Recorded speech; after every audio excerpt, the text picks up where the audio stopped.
Assalamualaikum warahmatullahi wabarakatuh. Perkenalkan, nama saya Jafar Abdul Rahman.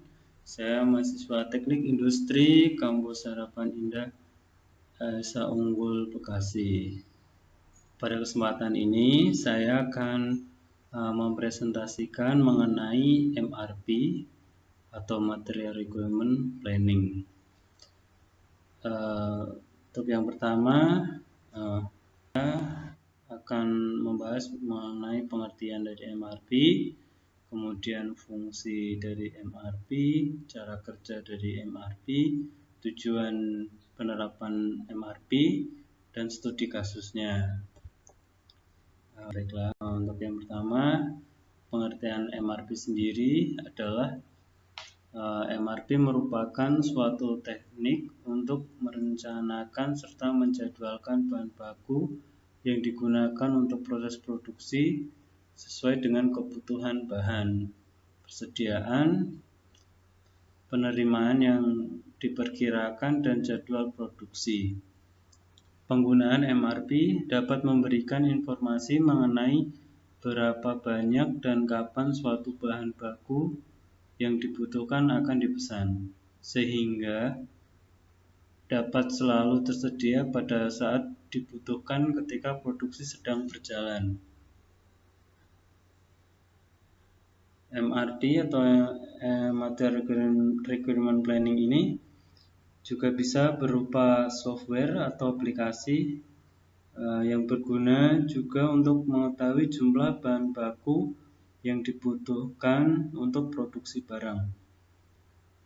Sistem ini akan memberikan solusi mengenai jumlah barang yang dibutuhkan, barang apa saja yang dibutuhkan, dan kapan barang tersebut dibutuhkan. Perusahaan yang menggunakan sistem MRP tidak akan mengalami kekurangan barang atau stok barang terlalu banyak, sebab sistem bisa mengestimasi untuk mengolah bahan baku menjadi produk, bahkan bisa membuat jadwal pengiriman secara otomatis. Fungsi dari MRP, fungsinya sangat berkaitan erat dengan persediaan barang atau inventory. Sistem ini bisa melakukan pemesanan secara tepat, menentukan jumlah barang dan waktu yang tepat untuk melakukan produksi atau pengiriman.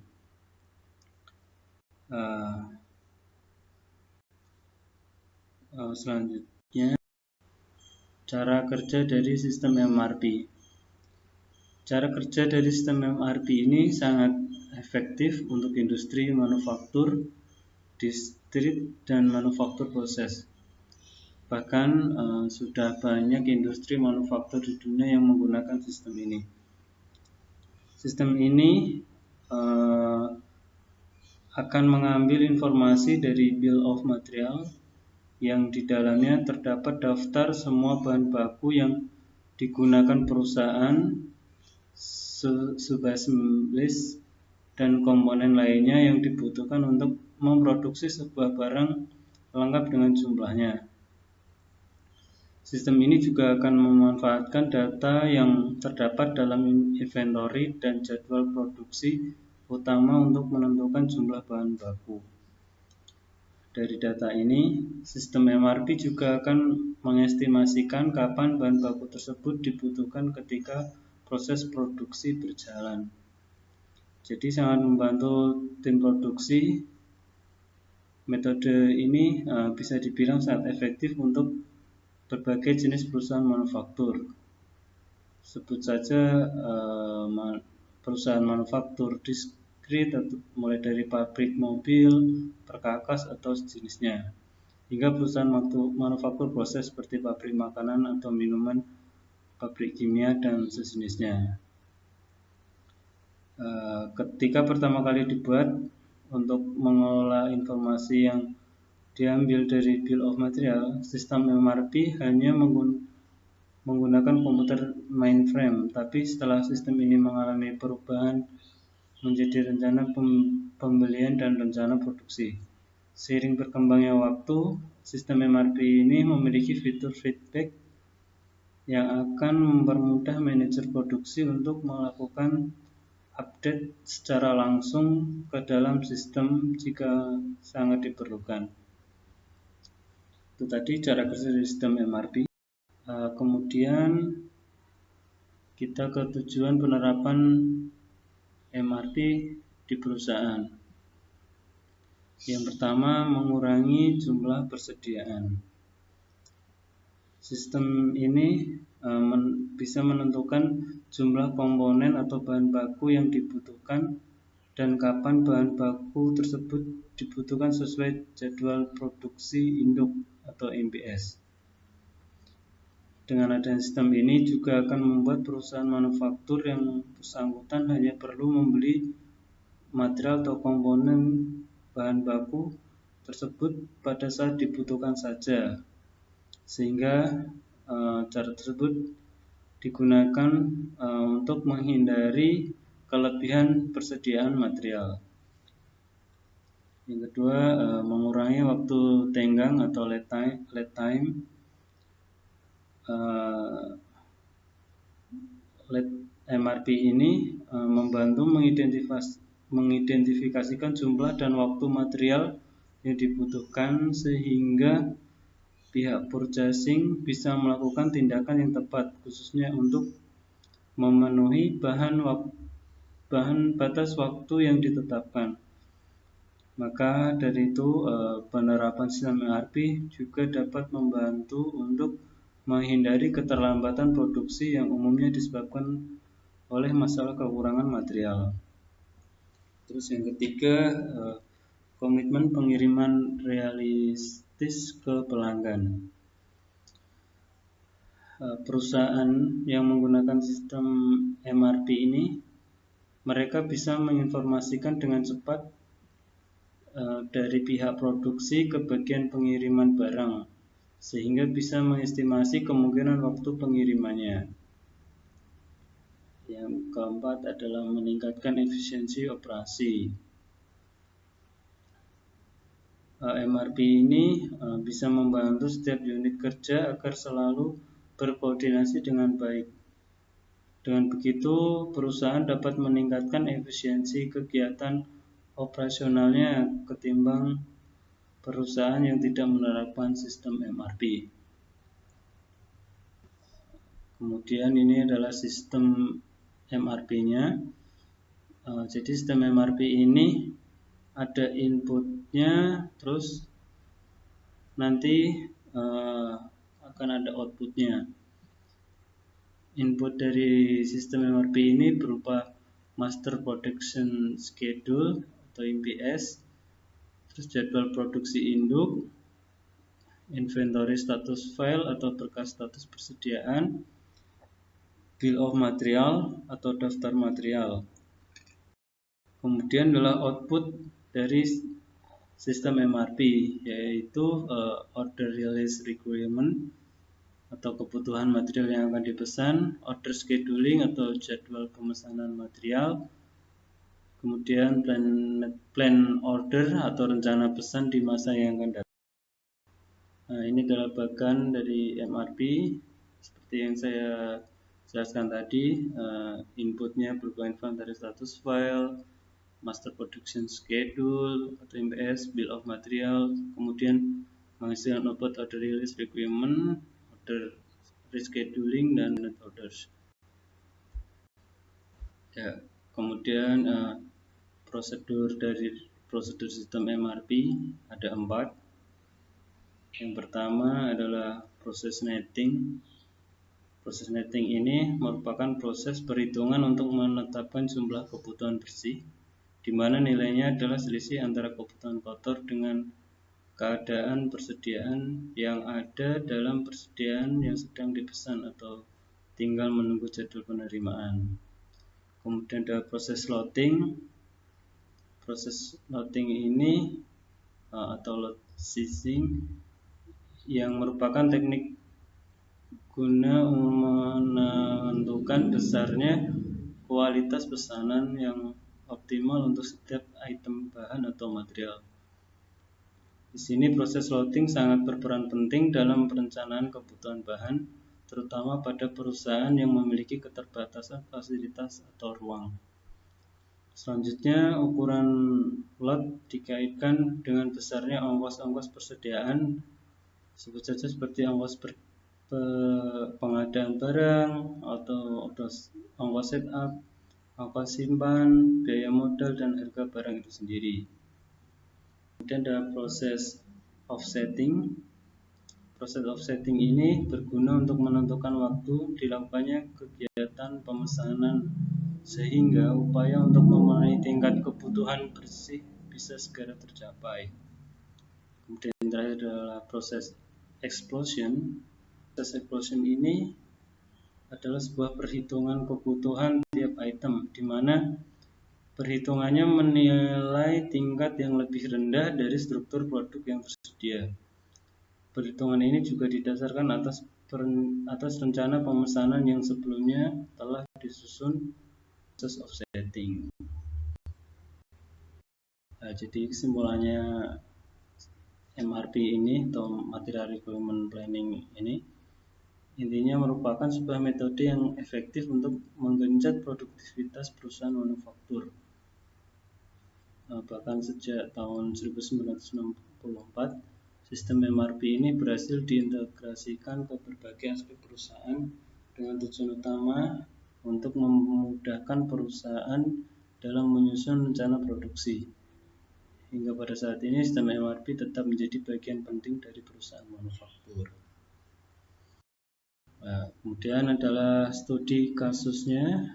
Nah, ini adalah studi kasus analisis perencanaan persediaan batu bara FX dengan metode Material Requirement Planning. Nah, jadi masalahnya adalah suatu perusahaan seringkali mengalami kesulitan dalam pengendalian bahan baku, di antaranya adalah persediaan yang terlalu banyak atau sedikit.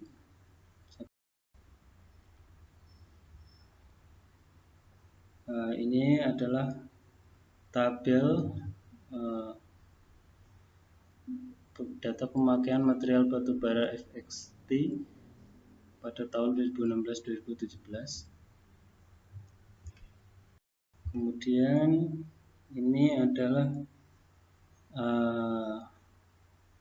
gambar pemakaian material batu bara X pada tahun 2016-2017. Ini merupakan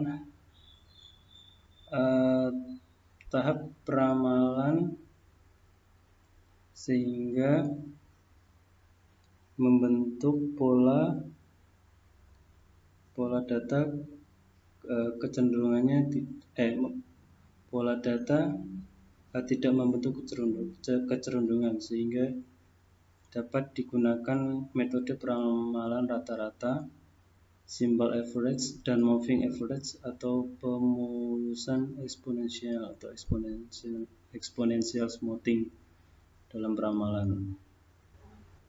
Jadi berdasarkan pola data yang tidak membentuk kecenderungan tadi, maka dalam penelitian tadi dengan metode simple average, moving average dengan n-nya 2, 4, dan 6, dan single exponential smoothing-nya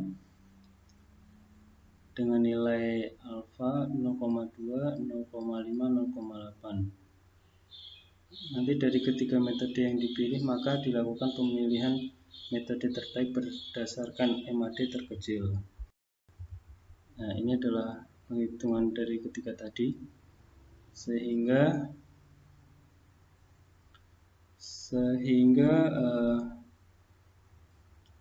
diketahui dari MAD terkecil yaitu di 9793941.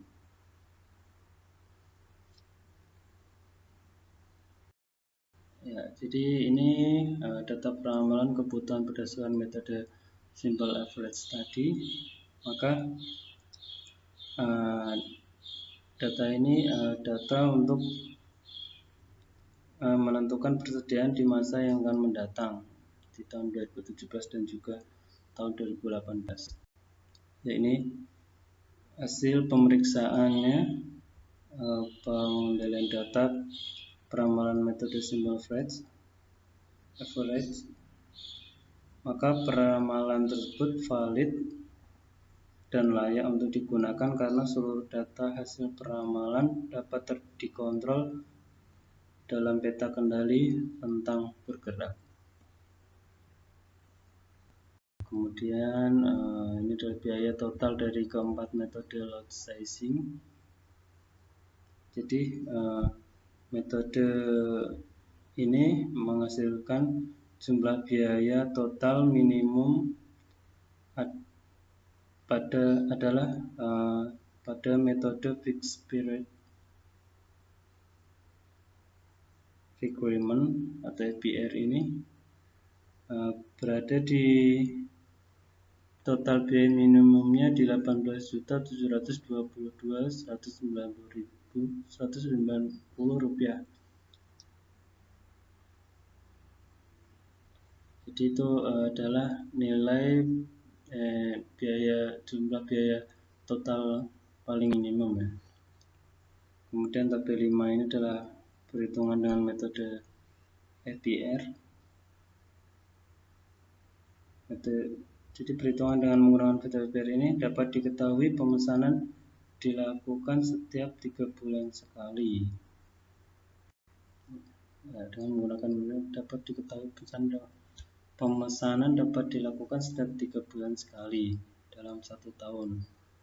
Perhitungan peramalan persediaan. Keuntungan yang diperoleh sebesar Rp6.096.088 atau 25% lebih tinggi dibandingkan dengan metode yang diterapkan oleh perusahaan. Jadi hasil penelitiannya adalah hasil yang didapatkan dari perhitungan dengan metode MRP didapatkan metode yang paling baik digunakan adalah metode fixed period recruitment. Karena perhitungan metode fixed period recruitment didapatkan total biaya yang paling minimum atau paling kecil yaitu sebesar Rp18.722.190. Dengan menggunakan FPR diperoleh keuntungan sekitar Rp6.096.088 atau sekitar 25% lebih hemat dibandingkan dengan metode yang diterapkan perusahaan. Kesimpulannya, berdasarkan analisis data yang telah dilakukan, diperoleh hasil yang menunjukkan bahwa metode simple average merupakan metode terpilih berdasarkan nilai kesalahan yang paling kecil dibandingkan dengan metode yang lain. Metode fixed period minimum requirement merupakan metode terbaik untuk perencanaan kebutuhan bahan dilihat dari minimum biaya total yang dikeluarkan. Perhitungan load sizing dengan metode FPR menemukan bahwa total period pemesanan yang efisien dalam 4 kali pemesanan dalam jangka waktu 1 tahun dengan rentang waktu antara pemesanan awal hingga pemesanan selanjutnya selama 2 bulan. Nilai efisiensi penghematan metode FPR sebesar 25% lebih tinggi dibandingkan dengan metode yang diterapkan perusahaan ini. Baiklah, saja yang bisa saya presentasikan. Terima kasih. Mohon maaf bila ada ucapan atau kata yang salah. Wassalamualaikum warahmatullahi wabarakatuh.